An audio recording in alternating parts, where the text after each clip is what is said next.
Assalamualaikum warahmatullahi wabarakatuh. Selamat sore, Ibu Murdianingsih. Perkenalkan, nama saya Zulfani Larasati. Pada kesempatan kali ini, saya akan mempresentasikan hasil artikel yang telah saya buat berjudul Analisis Rasio Keuangan terhadap Laporan Keuangan PT Aneka Tambang Tbk tahun 2024. Untuk poin pertama yaitu latar belakang. Baik, saya akan mulai dengan latar belakang penelitian ini. PT Aneka Tambang Tbk atau yang lebih dikenal dengan PT Antam merupakan perusahaan pertambangan milik negara atau BUMN yang berfokus pada aktivitas eksplorasi, penambangan, pengolahan, dan pemasaran beberapa jenis komoditas mineral penting seperti emas, nikel, bauksit, dan logam mulia lainnya.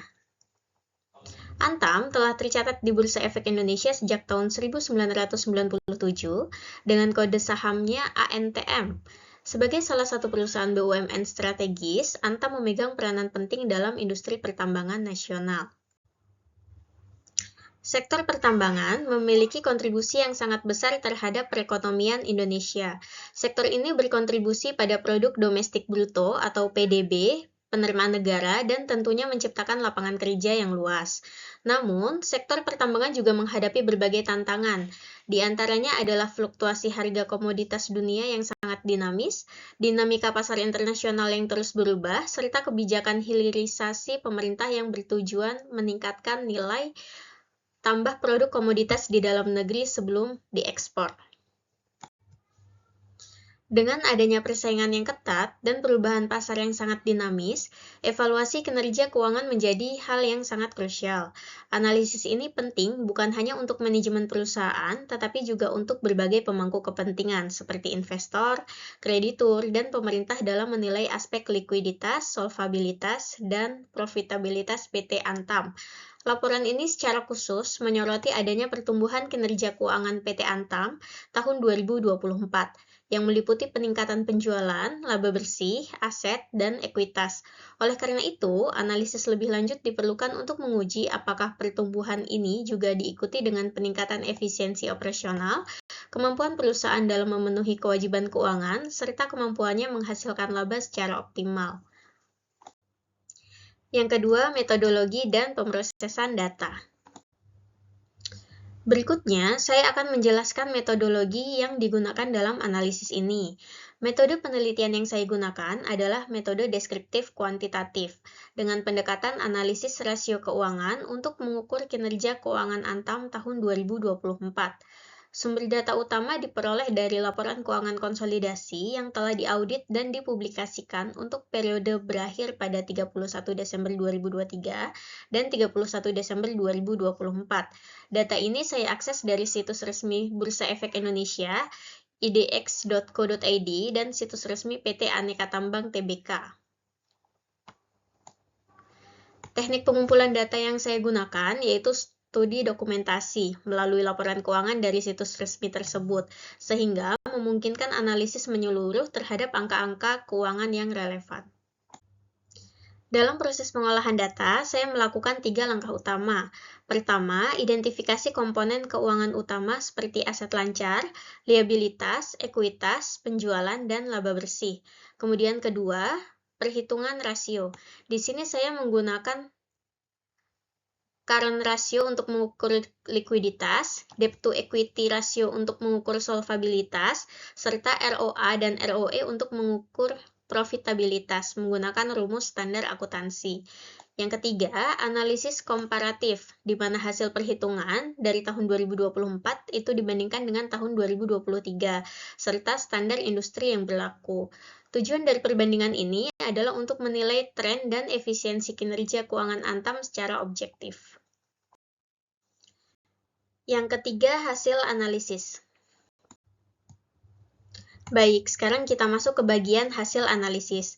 Saya akan mulai dengan aspek likuiditas. Likuiditas diukur menggunakan current ratio atau rasio lancar. Hasilnya menunjukkan bahwa current ratio Antam mengalami penurunan dari 233,93% di tahun 2023 menjadi 184,10% di tahun 2024. Namun, meskipun terjadi penurunan, angka tersebut tetap berada di atas standar likuiditas yang baik, yaitu lebih dari 100%. Hal ini mengindikasikan bahwa kemampuan perusahaan untuk memenuhi kewajiban jangka pendek masih sangat kuat.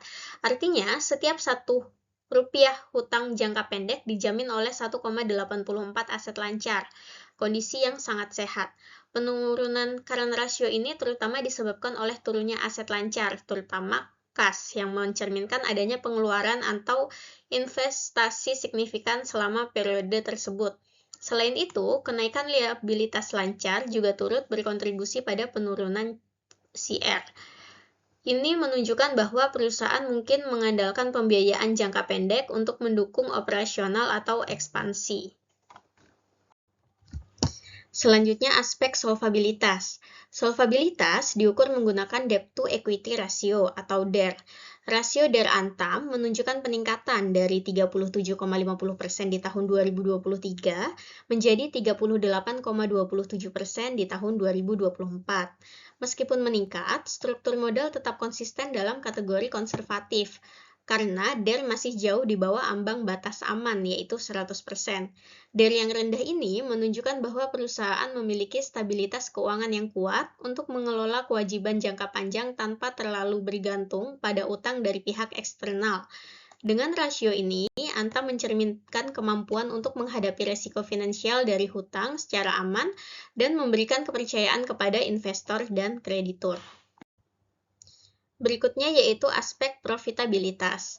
Profitabilitas diukur menggunakan dua rasio, yaitu Return on Asset atau ROA dan Return on Equity atau ROE. ROA meningkat dari 7,18% di tahun 2023 menjadi 8,65% di tahun 2024. Hal ini mengindikasikan bahwa perusahaan telah semakin efektif dalam menggunakan asetnya untuk menghasilkan keuntungan. ROE juga mengalami kenaikan dari 9,87% menjadi 11,96% di tahun 2024. Hal ini menunjukkan efisiensi Antam dalam menggunakan ekuitas untuk menghasilkan laba bagi pemegang saham. Peningkatan profitabilitas sebagian besar didukung oleh kenaikan dalam penjualan, yaitu 41,04 triliun di tahun 2023 menjadi 69,19 triliun di tahun 2024, atau tumbuh sebesar 68,5%. Laba bersih juga meningkat dari 3,07 triliun menjadi 3,85 triliun, atau naik 25,2%. Hal ini menggambarkan kemampuan manajemen dalam mengelola sumber daya secara optimal dan menghasilkan laba meningkat. Poin keempat yaitu kesimpulan. Baik, selanjutnya saya akan menyampaikan kesimpulan dari analisis yang telah saya lakukan. Kesimpulan pertama, kinerja keuangan Antam tahun 2024 menunjukkan performa yang sangat baik. Meskipun rasio likuiditas sedikit menurun, likuiditas tetap kuat dengan current ratio berada di atas ambang batas yang dianggap baik, yaitu 100%. Kemudian kesimpulan kedua, solvabilitas perusahaan dinilai aman dengan debt to equity ratio yang rendah, menunjukkan struktur permodalan yang konservatif dan kemampuan Antam dalam memenuhi kewajiban jangka panjangnya. Kemudian untuk kesimpulan ketiga, profitabilitas perusahaan mengalami peningkatan yang signifikan, yang ditunjukkan melalui kenaikan return on asset dan return on equity. Hal ini mencerminkan kemampuan perusahaan dalam menggunakan aset dan modal untuk menghasilkan laba secara optimal. Sebagai tambahan, peningkatan kinerja ini didukung oleh pertumbuhan penjualan yang substansial dari 41,04 triliun di 2023 menjadi 69,19 triliun di tahun 2024, serta kenaikan laba bersih dari 3,07 triliun menjadi 3,85 triliun. Berdasarkan indikator-indikator kinerja keuangan tersebut, dapat disimpulkan bahwa Antam berhasil mengelola operasionalnya dengan efektif, sehingga mendukung pertumbuhan dan stabilitas perusahaan dalam menghadapi dinamika bisnis yang kompleks. Poin kelima yaitu rekomendasi. Berdasarkan hasil analisis, saya akan menyampaikan beberapa rekomendasi. Pertama, berdasarkan analisis kinerja keuangan tahun 2024, Antam menunjukkan profitabilitas, solvabilitas, dan komoditas yang kuat, sehingga perusahaan ini menjadi opsi investasi yang layak dan menjanjikan. Rekomendasi kedua, investor perlu memperhatikan volatilitas dalam harga emas, nikel, dan logam mulia lainnya, karena perubahan harga komoditas dapat memengaruhi kinerja perusahaan secara signifikan. Rekomendasi yang ketiga, kebijakan hilirisasi dan regulasi pemerintah terkait mineral memberikan dampak strategis untuk jangka panjang yang perlu diperhatikan oleh investor. Rekomendasi keempat yaitu kondisi makroekonomi dan pasar global. Seperti pertumbuhan ekonomi global, inflasi, dan kondisi geopolitik dapat mempengaruhi permintaan pasar terhadap produk mineral antam. Hal ini harus menjadi pertimbangan penting. Kemudian, yang kelima, untuk meminimalisir resiko, disarankan kepada investor agar tidak hanya bergantung pada kinerja antam, tetapi juga mempertimbangkan diversifikasi investasi di sektor lain untuk menciptakan portofolio yang lebih seimbang dan tahan terhadap volatilitas pasar. Baik, setelah saya membahas tentang kinerja keuangan PT Aneka Tambang di tahun 2024, saya akan memberikan penjelasan tentang analisis teknikal dan efisiensi pasar. Analisis teknikal adalah metode untuk mengevaluasi pergerakan harga dan volume saham guna memproyeksikan pergerakan harga di masa depan. Berbeda dengan analisis fundamental yang fokus pada kinerja perusahaan, seperti laporan keuangan dan rasio-rasio yang telah saya bahas sebelumnya, analisis teknikal berfokus pada data pasar, pola pergerakan harga, dan psikologi pelaku pasar. Analisis teknikal itu sendiri memiliki 3 prinsip utama yang dikenal sebagai Dow Theory. Yang pertama, market action discounts everything. Prinsip ini menyatakan bahwa harga saham saat ini sudah mencerminkan seluruh informasi yang relevan, termasuk faktor fundamental, ekonomi, dan psikologi pasar.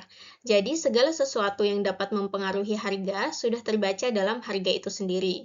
Kemudian yang kedua, price move in trend.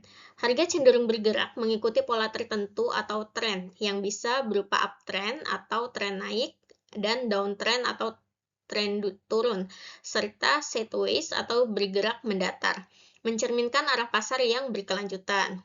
Kemudian untuk prinsip ketiga, history repeats itself.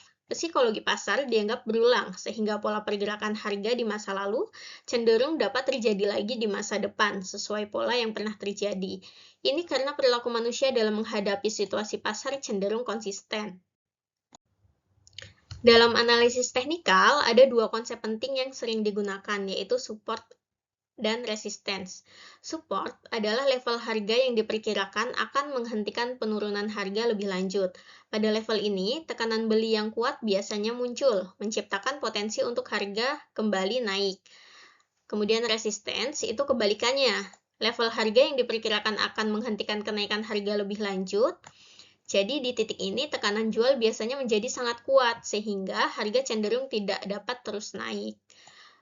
Penggunaan support dan resistance. Jadi investor dan analisis teknikal itu sering menggunakan support dan resistance untuk menentukan titik masuk dan keluar yang optimal, serta mengatur resiko dalam strategi trading mereka. Baik, sekarang kita beralih ke konsep efisiensi pasar. Efisiensi pasar itu berkaitan dengan seberapa cepat dan akurat harga sekuritas mencerminkan informasi yang tersedia.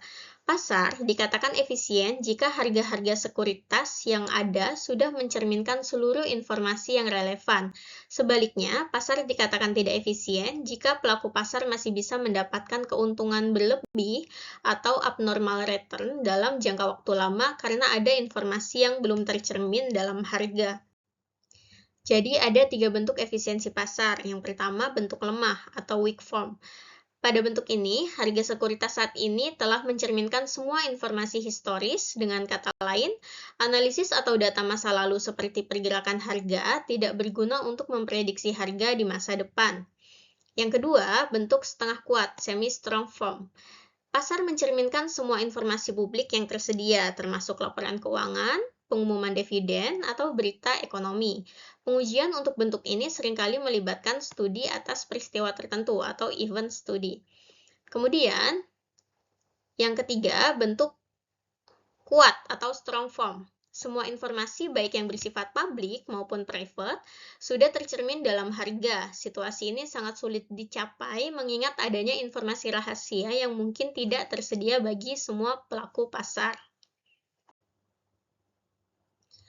Studi peristiwa atau event study adalah metode yang digunakan untuk mengukur reaksi pasar terhadap pengumuman atau peristiwa tertentu, seperti laporan keuangan atau merger sebuah perusahaan.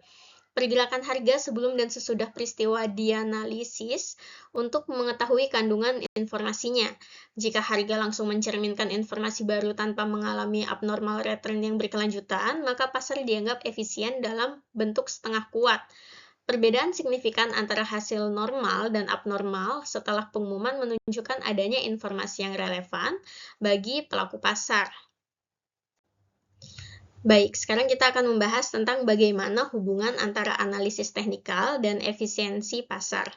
Pada kondisi efisien bentuk lemah, informasi harga masa lalu sudah tercermin dalam harga terbaru, sehingga analisis teknikal kehilangan efektivitasnya sebagai alat prediksi untuk keuntungan berlebih. Keterbatasan analisis teknikal dalam pasar efisien. Efisiensi pasar memastikan bahwa pola harga tidak memberikan keuntungan di masa depan, karena semua informasi yang relevan telah diintegrasikan ke dalam harga yang ada.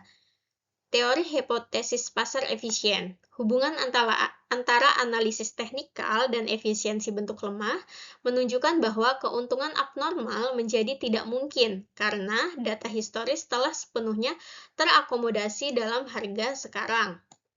Jadi kesimpulannya, analisis teknikal itu hanya efektif pada pasar yang belum efisien. Di pasar yang sudah sangat efisien, pergerakan hanya akan bersifat acak atau random walk. Sehingga prediksi berdasarkan pola teknikal masa lalu dianggap tidak memiliki nilai tambah. Namun, dalam praktiknya di pasar seperti Bursa Efek Indonesia yang terus berkembang menuju efisiensi, kombinasi analisis fundamental dan teknikal tetap relevan untuk pengambilan keputusan investasi yang lebih komprehensif. Baik, itu tadi presentasi saya pada kesempatan kali ini. Kurang dan lebihnya saya mohon maaf. Wassalamualaikum warahmatullahi wabarakatuh. Terima kasih.